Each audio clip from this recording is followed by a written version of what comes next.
Ferdinand Omanyala ni Umunyakenya washyize imbaraga nyinshi mu mikino ngororangingo kwiruka. Afite imyaka 26, azwiho kuba anyaruka cyane mu kwiruka metero 100. Kuri ubu niwe Munyafurika uza ku mwanya wa mbere mu guhiga abandi bose ku mugabane. Omanyala yari amaze igihe yitegura amarushanwa yo ku rwego rw'isi abera hano muri Amerika. Yagombaga kuba ari mu mujyi witwa Eugene wo muri Leta ya Oregon, ariko amahirwe ntabwo yamusekeye kuko atahawe uruhushya ruzwi nka visa rumwemerera kwinjira muri Amerika.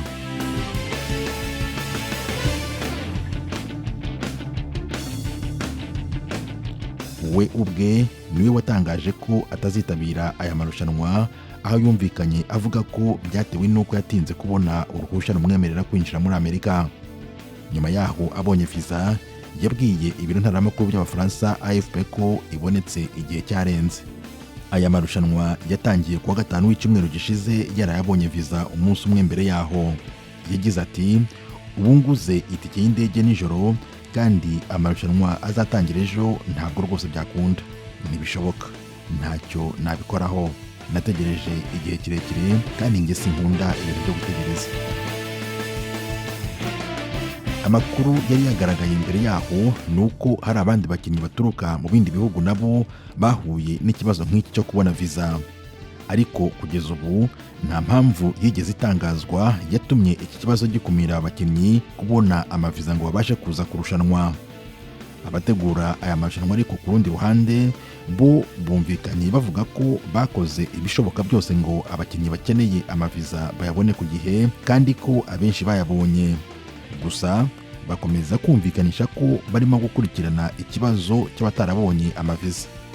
Kuri ubu uyu Munyakenya Omanyala aza ku mwanya wa 3 ku rutonde rw'isi nyuma ya Freddie Kelly na Trayvon Bromell bakomoka hano muri Amerika.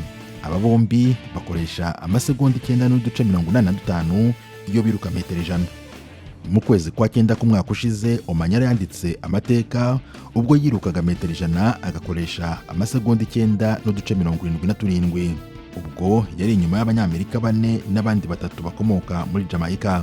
Ubu Omanyala yari amaze kurahirira ko muri irushanwa ryo muri Oregon yagombaga guca agahigo agakoresha byibuze amasegonda 9.6 gusa.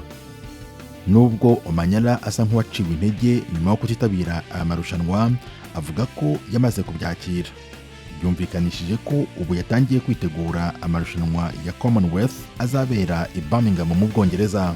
Aya yo azatangira ku itariki ya 28 y'uku kwezi kwa 7 kugeza ku itariki ya 8 y'ukwezi kwa 8.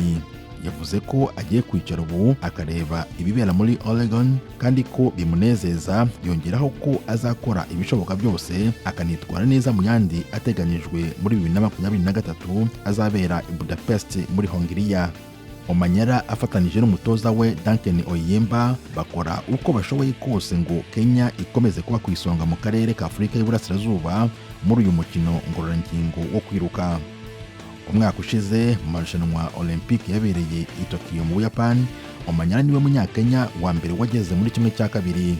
Muri 2017 yahagaritswe mu mikino yose yo kwiruka nyuma y'uko havumbuye ko hari igihe yakoresheje imiti imwongerera imbaraga.